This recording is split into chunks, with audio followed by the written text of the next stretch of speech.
Alright, we're gonna do this 3 matches back to back. I'm probably gonna speed through it. These are all Will's ranked games. So we'll start with the first one, I guess. Franks versus Goths.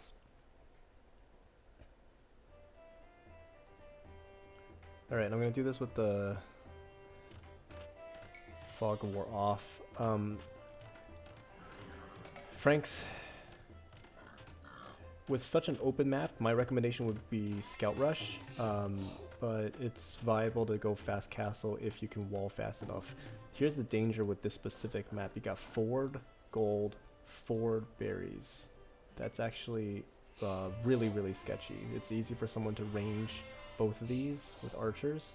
Because Goths, even though they're bad with like knights and archers, they can still play crossbow knights in the Castle Age if they want to. And in the Imperial Age, the main thing to be cautious of is their Huskarls and Pike mix. If they get into some crazy combination like that, it's basically impossible to stop.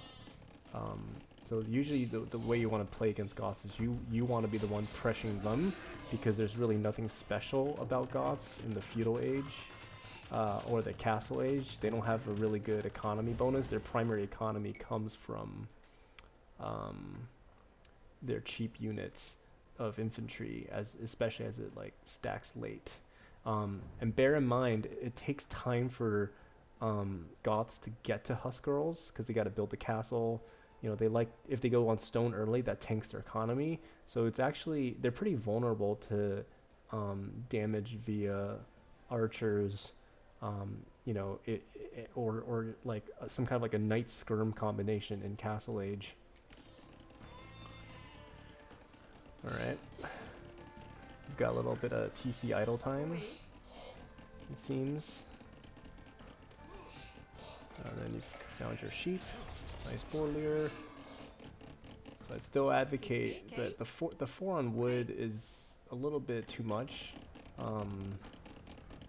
Because you don't really need that much wood early. But then you're probably going fast castle, so I guess it's fine. Okay. Some shenanigans here, that's fine. Let me just make sure this is still recording. Okay. Double lumber camp.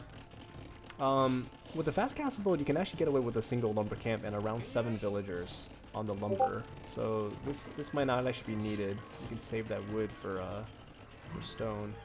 Oh, okay. So I guess I haven't really looked at what your opponent's doing. This is actually a man-at-arms timing, and actually you can see they're researching man-at-arms here. Man-at-arms is actually very reasonable for Goths to do because I don't think they get a discount in Dark Age, but they do. Oh, they do. So the infantry costs less even in Dark Age. So yeah, it's like, why not? You know, and it's for them to get really, really early aggression. Man-at-arms generally counters scouts because they can get to man-at-arms much faster than scouts, and then a man-at-arm can take on a scout one-on-one because of their faster attack or their higher attack. So man-at-arms is actually pretty sketchy, and the thing to watch out for is if them hitting your berries, because you got 4 berries here, and if you like consume this or something, then it's kind of sketchy. I think there's a hole. Oh no, there's a hole. Oh god, okay. Yeah. I mean, he would have made it through this part anyway, just because, yeah. So yeah, man-at-arms is deadly. Like the way to best block off, because like, let's turn Fog of War back on. So you know he's probably trying to sneak around, right? What you want to do is you want to build gates like this way, or houses, or palisades, whatever it is, but you want to kind of corral the man-at-arms into your TC. This wall is effectively denied. There's just no way you can get to this because he can always just pressure or add a couple archers or spears or whatever, depending on his flavor of the day. So the main thing to do here is you want to build like parallel to your TC, so they have to walk into the TC fire to get to the rest of your base. All right. So yeah, and you can fight this. Yep, that's good. You took 1 down. Oh, but you're taking heavy hits here. And now you're 4 vills down. Yeah, that's the power of man-at-arms. It's interesting he didn't follow up with towers. If I were hit the player that were Goths and I scouted forward gold and forward berries, I would tower the gold potentially and then hit just continue towering, and it would have been pretty rough for you because you don't have back gold to, this gold's pretty exposed out here as well. The forward berries is what's really killing you. It's a lot of food left on the table that's basically denied. But okay, so you're going fast castle still according to plan. All right. So let's see what the opponent's doing here. So you're full walled now. The good news is you're up to castle age. They're going double archers. Interesting choice. So they're looking to go crossbows in castle age. And again, the danger of going fast castle knights with Franks against Goths is they can easily just build 2 barracks, spam pikemen because it costs them like nothing. 30% off in castle age. They already pretty much cost nothing, so they cost even more nothing. So to fight, like, if you're gonna see a bunch of pikemen from them in castle age and you still want to invest into knights, then what you have to do is to have some supporting things for the pikemen, such as skirmishers or scorpions, or if you really go with mangonel micro, you can try mangonels. But pikemen is going to be kind of really tough to deal with, just because they're so cheap for the Goths. And again, he's got a better economy. Even though you're up to castle faster, he's got a better economy. And US Franks don't want to go into the late game. You do not want a 3 TC boom into Imperial, because if he hits Imperial and he goes into Huskarl Pike, there's really no way back from that. He's just going to rage you to death with Huskarls, and then anytime you try to fight his Huskarls, he's going to have the pikes. So that you as Franks, you want to end this game early as much as possible. So I would do like triple stable production potentially. I don't know if that markets to sell your stone. If it is, that's a good choice. Not quite sure. Oh, and he's hitting you. Yeah, and this combination's pretty rough. So what I would have done, let me see, I think you scouted his double range. Maybe you scouted it too late.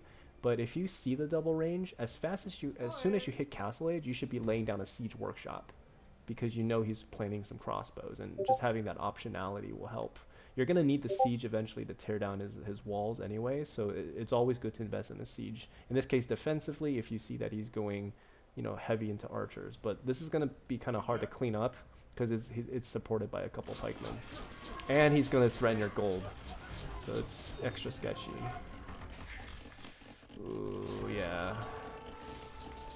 Yep, don't fight this yet. So don't fight this until you have +2. Also, one thing is you got to start investing into attack as well. So usually you want to invest into defense, right, for knights, because that's good for raiding and it's good against archers.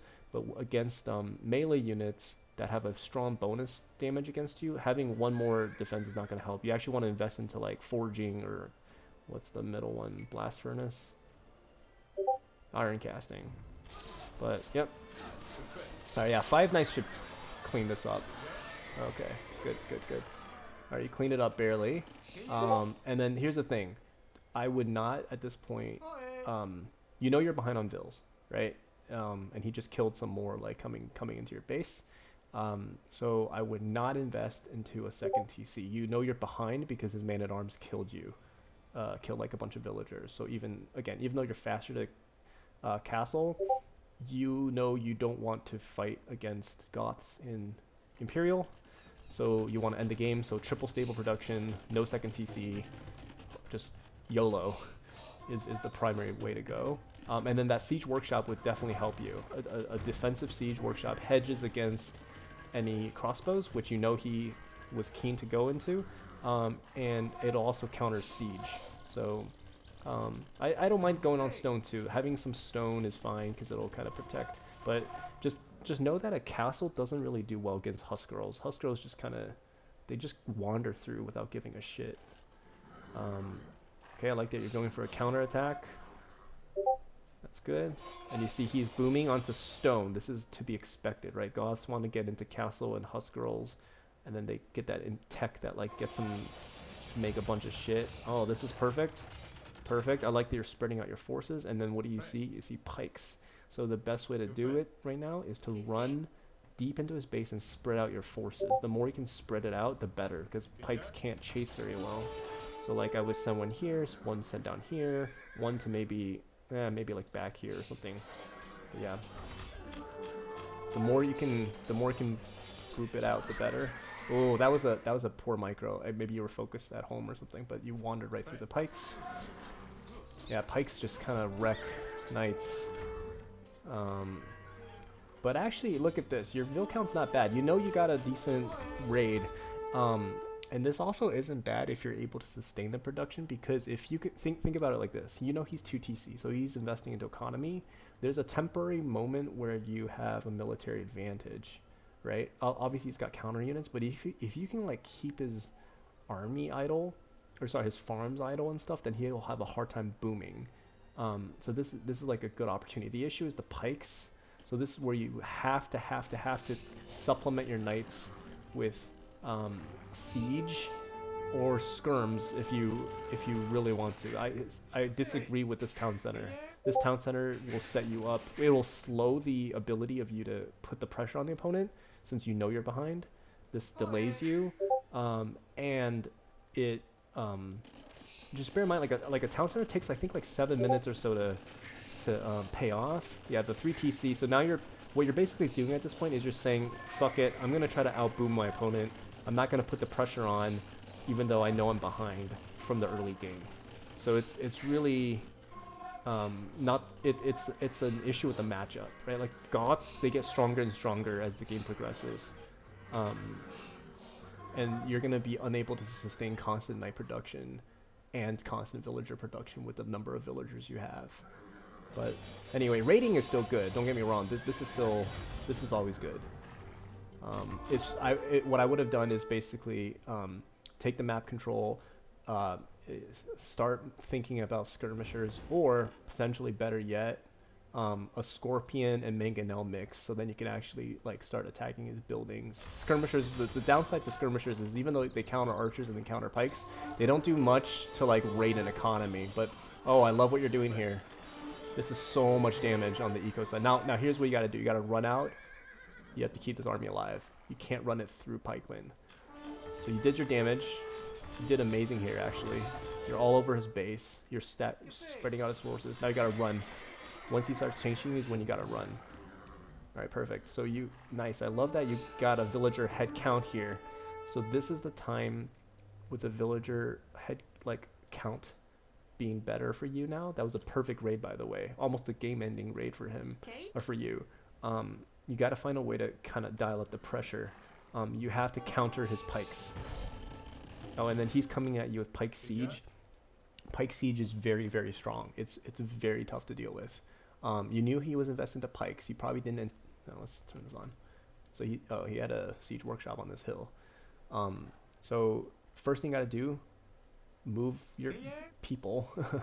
Consider taking this gold, because if you lose right now, you only have one source of gold. If you lose this gold and you don't find another source, you'll lose the game.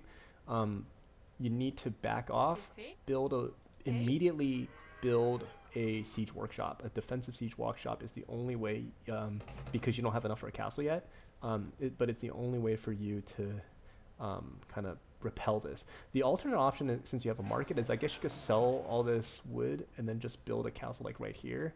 But I think you still take pretty heavy losses. I'm pretty sure he can still take you off your gold here. But yeah, this is a very dangerous mix, because these counter knights, these counter mangonels. So usually like when I see the combination and I'm getting heavily pushed, you have to kind of fight fist to fist, if that's a phrase. You gotta really fight it aggressively, but you have to be smart about the fights, because if you just throw this in, everything will die, right? And you can't have that.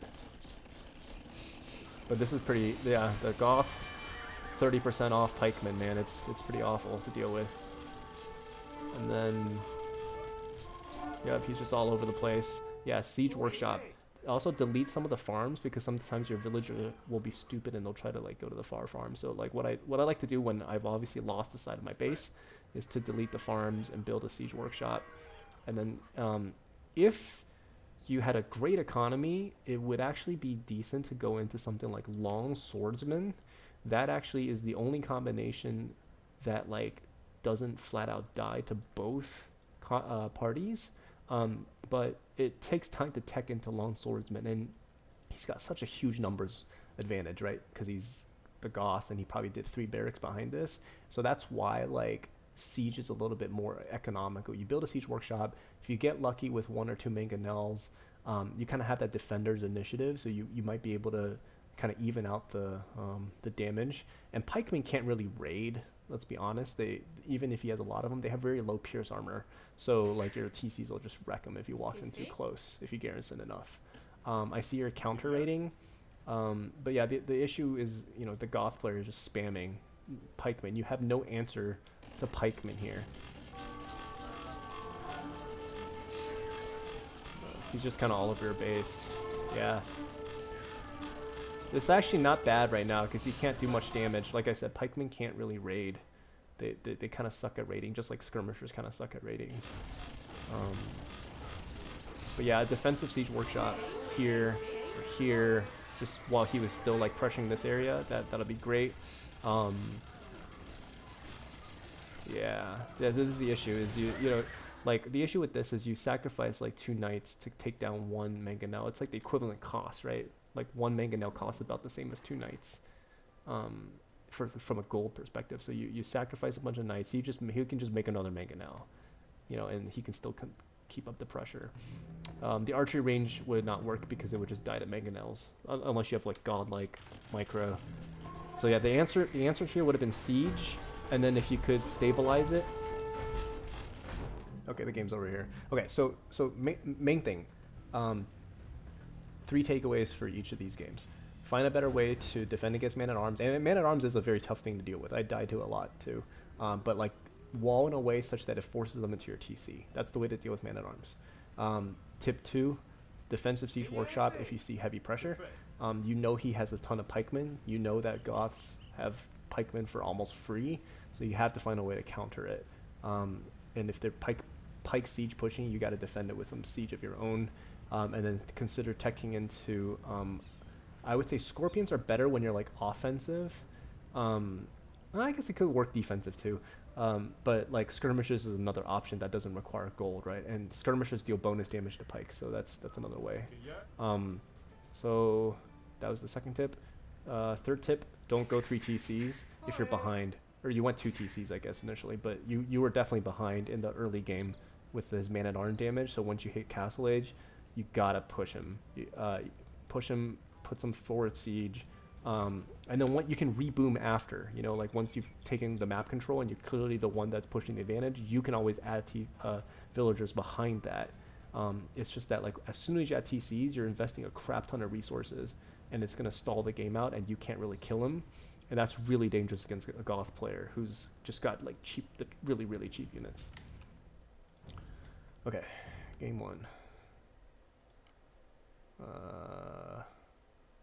Line 1 is okay. Game 2, Mayans Franks. Ooh, this is actually a really good matchup. It's fun because this is like the most classic, maybe other than Britain's Franks. This is like a very classic kind of top tier archer versus top tier cav civ. So Mayans have a better eco than you because they start with a free villager, and Mayans will very often elect to go man-at-arms or straight archers depending on the build. And your map is, again, this is unfortunate for you, but you got Ford Berries. Ford Berries really sucks as a Franks player because you got the bonus on collecting stuff, right? And he can put pressure on that. But also it's just like kind of like annoying, and it also makes it harder for you to do a scout rush if you got 4 berries. But anyway, back gold is nice, at least. One thing to also note, the Mayan player or the Meso-Civ player will always have a higher score than you for the most part because their eagle sees more. So like, don't let that ever like worry you too much. It's just part of the game because their eagle scouts, they're a little bit slower than normal scouts, but they see a ton of range. So it artificially inflates their score due to the exploration bonus, the exploration scoring. Okay.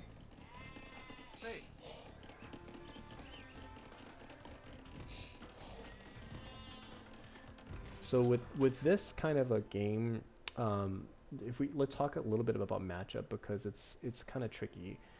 Mayans can do archers, right? And if they get too many archers, it's really annoying for you, and you might have to go into like mangonels or elite skirm or something to counter them. But then they can really easily tech switch into eagle warriors, which are really strong in Castle Age or even Imperial Age, because they have the El Dorado tech that gives them more HP. So as Franks, the it's kind of like that Goths game. You want to use your cavalry to kind of flank them as much as you can. You don't want to necessarily take fights head on if they have a big massive crossbows and then some pikes to defend.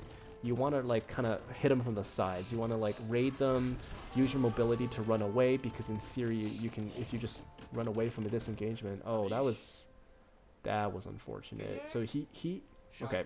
So Eagle Scouts, just so you know, have 4 base damage, so that's really strong compared to the normal Scout, which has only 3 in Dark Age. The Scout gets +2 attack for free once it hits feudal, but Eagle Warriors are often used to snipe villagers like what he just did here, and then sometimes you can use an Eagle Warrior to deny a walling villager or a villager that's building a house, and it can really fuck up your build order. So like this guy's kind of being lame, but you can see that very often. Never fight.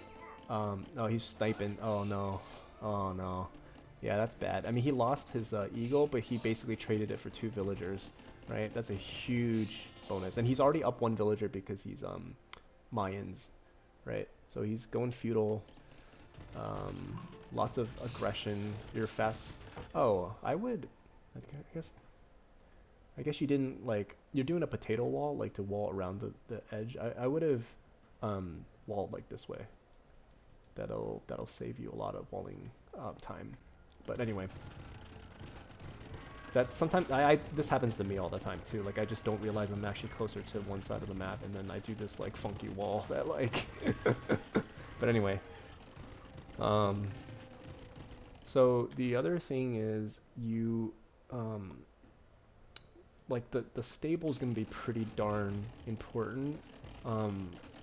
The best way to fight Mezzosibs is Knight Skirm, because Skirm counters archers and it counters pikemen, and then Knights are good against Eagle Warriors, which is the natural other thing that they can go.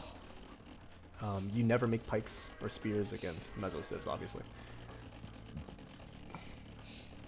Okay, fast castle, full wall fast castle build. Who's fighting? What's going on? Oh, okay. Oh, that's a pretty big army. Oh, he's stonewalling. Jesus Christ. Okay, that actually. So, this is actually pretty smart.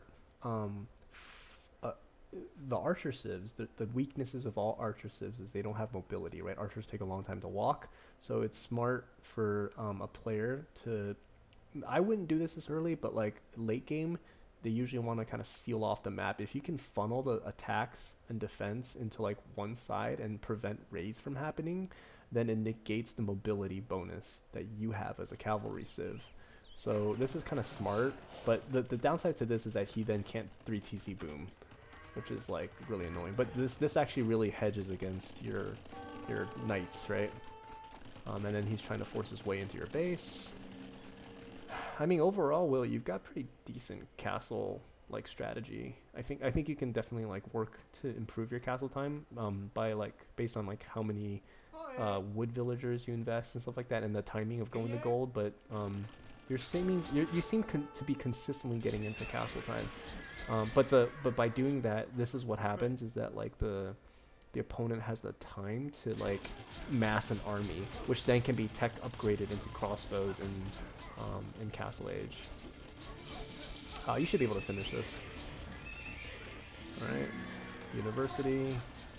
I would have done Siege Workshop. The University doesn't do anything to help you in Castle Age. Siege Workshop gives you the option to produce mangonels. Late game, you can even go Bombard Cannon. The University, what are you going to do? Like ballistics? Like, that's the only practical thing that you would research from the University.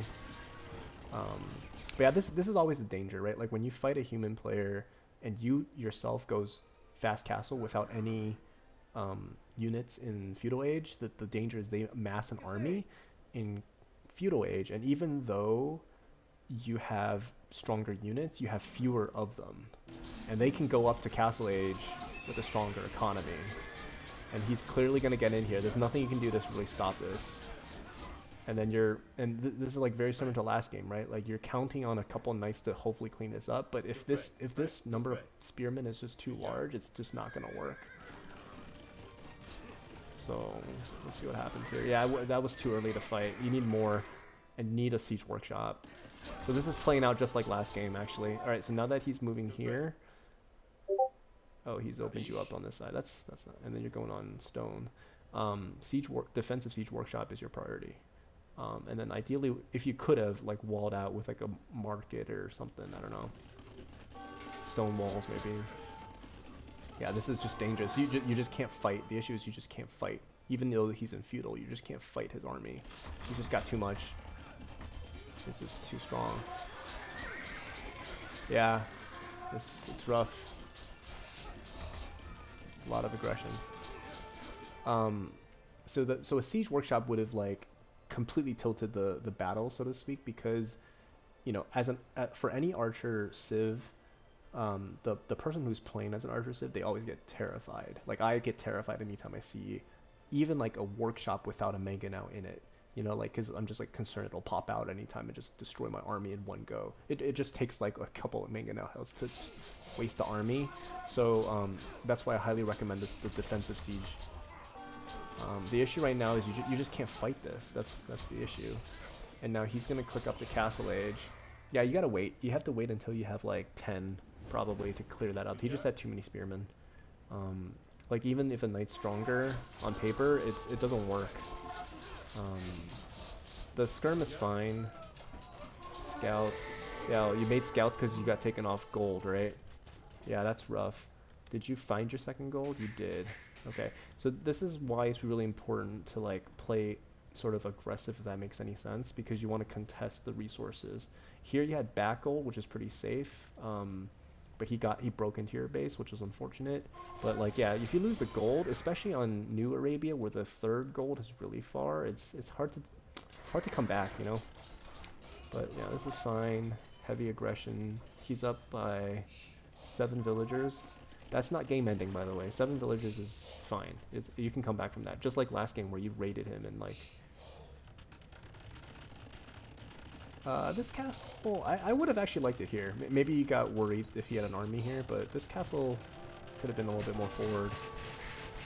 What's the point of this TC? I don't understand this TC. Maybe you misclicked?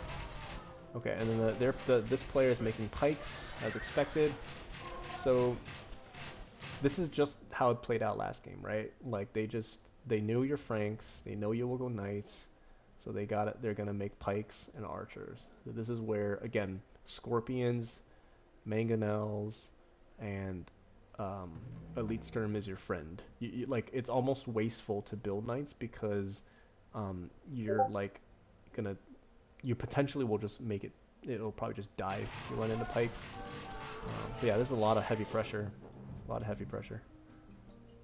Yeah, he forward barracks to you, forward university for ballistics, and at home he's full walled with some stone walls to prevent the raids. Yeah, he played pretty well, and then I think he's thinking of maybe going plumed archers or something, get a castle up. Yeah. So in both of these games, going skirms would have helped. You got to get the tech upgrades for the skirms, of course, both the range and the defense. But yeah, the knights just don't cut it when they're hard countering you. Okay, Franks, Burgundians. I don't know too much about Burgundians because I didn't buy the DLC. I think Burgundians have like good eco, and they can go. They're the one that can go Cavalier, right, in Castle Age. Oops, not Bulgarians, Burgundians. Yeah, they can go Cavalier in Castle Age, which is kind of sketchy. But their Cavalier is like on par with your Knight, basically, because they don't have bloodlines. The other thing that's nice about Burgundians is they can like get double bit axe in like Dark Age. It's kind of crazy, actually. They have a very good very good economy basically. The Franks have a good economy too because of the foraging and the farm bonus. Alright, let's speed up. Alright, so this time you don't have forward berries, you have side berries, that's nice, but you have forward gold and forward gold. So another one of those games. This is kind of like just bad luck, I guess, with some of the map spawns, but anytime you see forward stuff, you have to like adjust your play to be more aggressive, because all it takes is for them to push and then you have nowhere to go.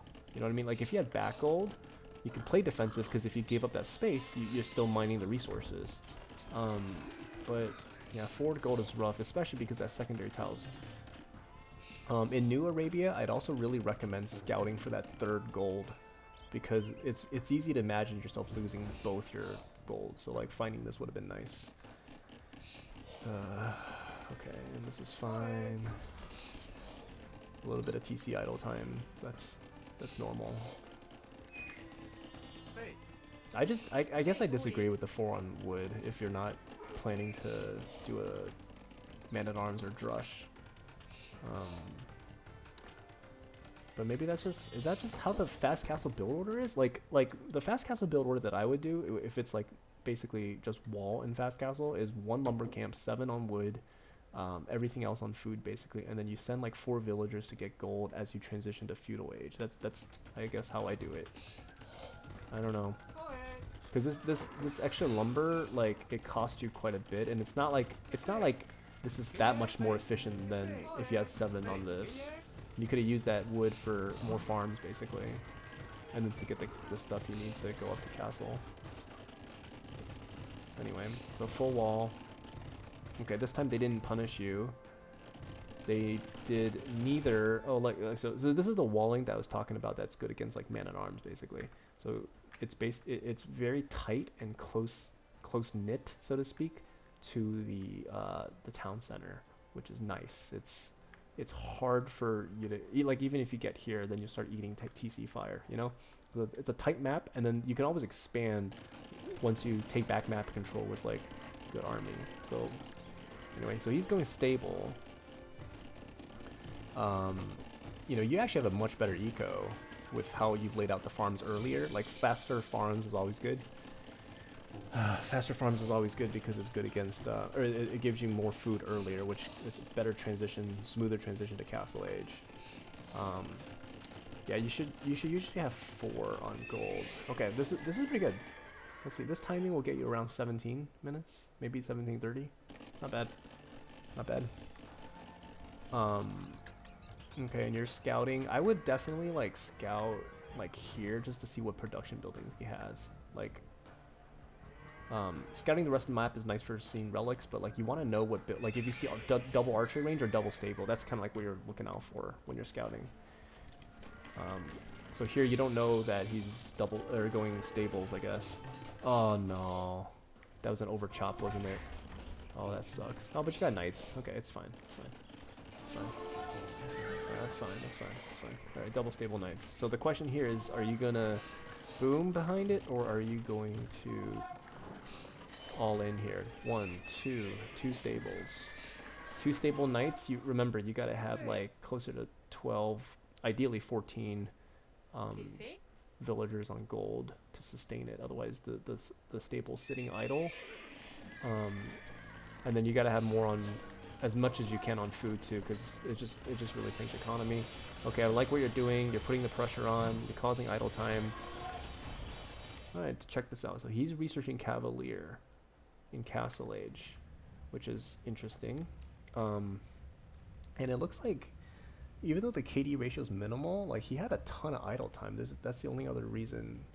Oh, unless he has wheelbarrow. Let's check if he has wheelbarrow. Maybe he has wheelbarrow. I think he still has a bunch of TC idle time though. Yep, he has wheelbarrow. Okay, so that explains why he's so far behind the villagers. Ton of walling. You broke in. Beautiful. Okay, so again, as soon as you break in, split up your forces. Once you split it up, it's such a pain in the ass for the opponent, because it's hard for them to like kind of chase you everywhere. Do you have +2 yet? Nope. Gotta get +2 ideally. Oh, and then if you see this, Don't worry about it. They're not that scary. They look scary, but they're not. They're really not. They're barely stronger than a cavalier. They do have 12 plus 1 attack, but you can research foraging and whatever, and then you can get superior numbers. So just, it looks scary, but it's not. Yeah, I like that you're keeping him idle. This is a good raid, good stuff, and you want to keep him keep his base open. Whoops. All right, what are you doing behind this? Are you building a TC? Okay, TC is fine. I would use this time, Will, in the future to push outside of your base. You know you have forward gold, so if you're the one doing the aggression, it helps to like kind of use that opportunity to seize map control while his focus is at home. Does that kind of make sense? Because building this is fine, it's safe, but like why not kind of claim a resource that you know is going to be important later down the road once you run out of your primary gold? Anyway, that's my rationale here. I think you should easily win this game. I mean, there's just, it's hard for him to come back. At this point, you're up like 12 vills. Yeah, no, yeah, so this, see, the big difference between this player and the previous players is not their eco management, like in Dark Age or Feudal Age. They both did fine. And you can argue, like, other than that Goth game where they did early eco damage, it has nothing to do with like the build order of like a man-at arms or something, right? The reason this guy is getting wrecked right now is primarily because he's not building the counter unit. So he just wants to build his cavalier because they look cool, and you know they're pretty strong, I guess, in Castle Age, and Burgundians have access to it. But like, it doesn't matter if you have more army and you prevent him from grouping up his resources. So like that's the big difference. This guy's getting wrecked purely because he doesn't have double barracks, right? There's no reason why he can't do the same strategy as the other two. Like, of course, Mayans have a great eco, so they can easily switch into double barracks, and of course, Goths have the cheaper spears. But there's no reason he can't do that himself. You know, that's the big difference. He's not countering. Oh, here comes a lot more stables, or a lot more cavalier. All right, once you start seeing cavalier, is when you can consider going monks and pikes of your own in Castle Age. Like one-on-one, a knight will lose to a cavalier, but oh yeah, this is beautiful. Deny the gold, deny the cavaliers, right? He can't build cavaliers, he doesn't have gold. Oh, I love this. All right, and at home you're booming. You're on 3 TCs now. I would still probably wait a little bit for the 3rd TC. Once you've dealt this much eco damage, I would want to like keep pumping out the pressure, if that makes any sense. Keep the double stable production alive as much as possible, and then consider, once you're up at like maybe 70 vills, get that 3rd TC. Because now again, as soon as you build the TC, you got this window of like 7-ish minutes to like get back to neutral. You invest so much in idle time and resources to build the TC, and then it's kind of stalls out your aggression. But yeah, this guy's just not countering. That's his issue. He's just not building counter units. That's why he's losing. Oh my god, 23 villagers. This is the resign. I don't know why he didn't resign. Makes no sense. Makes no sense. Please don't tell me you lose this game, Will. There's no way. No way. 77-27. Yeah. So this would have been my first like TC that I build. And see like that. This is exactly what I mean. Is once you start building it, when you don't have map control, because you like stop putting the pressure on, he can potentially catch you. But if you had that earlier, like this would not have been denied. Now, of course, it's still not going to be denied because you have army. But you know what I mean, like. Alright, now you got pikes. Siege, did I hear Siege Workshop? Nice. Monastery, good choice. Yeah, Siege Monastery is generally good. They're like, for Franks, because again, the university doesn't do that much for you. Like, this will help you defend, it can also help you attack with mangonels. The monasteries can heal your units. Like, generally speaking, Siege Monastery is a good option. Yeah, you should steamroll this guy now. You're on the end. There's no way he comes back from this. There's no way.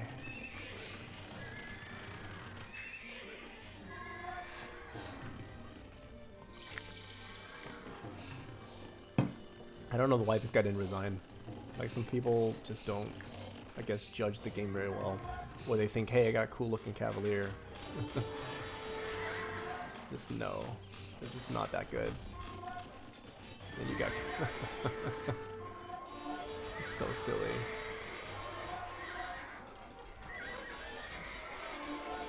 Yep. And you're going Paladin. Yeah, that's a flex. That's a flex and a half right there. Ooh, raids.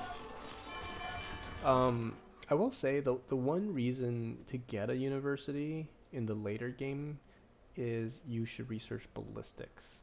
And you should also research +1/+2 attack on the arrows, the archer attacks, because it'll strengthen your town centers and it'll strengthen your castles. It makes you more resilient to raiding, because if you're only dealing 6 damage per arrow and they've got +2, you're like barely tickling them. But once you've got more, by virtue of the blacksmith archer upgrades on attack, you'll deal more damage. And then ballistics is also important because these knights are moving really fast, right? You want the arrows to chase the knights, or to shoot in the direction they're going, not where they used to be. So that's the one reason you want to do a university. But anyway. Yep, good garrison. Good chasing. Yeah, they're gonna kill some vills, but it's fine. You're on 5 TC, right? I think your late game is good. Like I think you know how to play late game well because you boom really well. The weakness in your game generally seems to be like dealing with late feudal, early feudal aggression, and then you kind of get stuck when the opponent just hard counters knights. Just remember, you don't have to go knights. Like, Franks have options to deal with pikemen using skirmishers, scorpions, or cavalier. Or sorry, not cavalier. Hand cannons in the late game, or paladin. You can always go paladin. Yep. Yeah, I don't know why this game was over like 20 minutes ago. All right.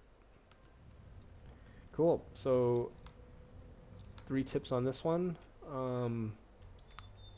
Actually, I'll just boil it down to 1 tip. This TC should be here earlier. That should be the first TC you build if you're the one doing aggression. Simple tip.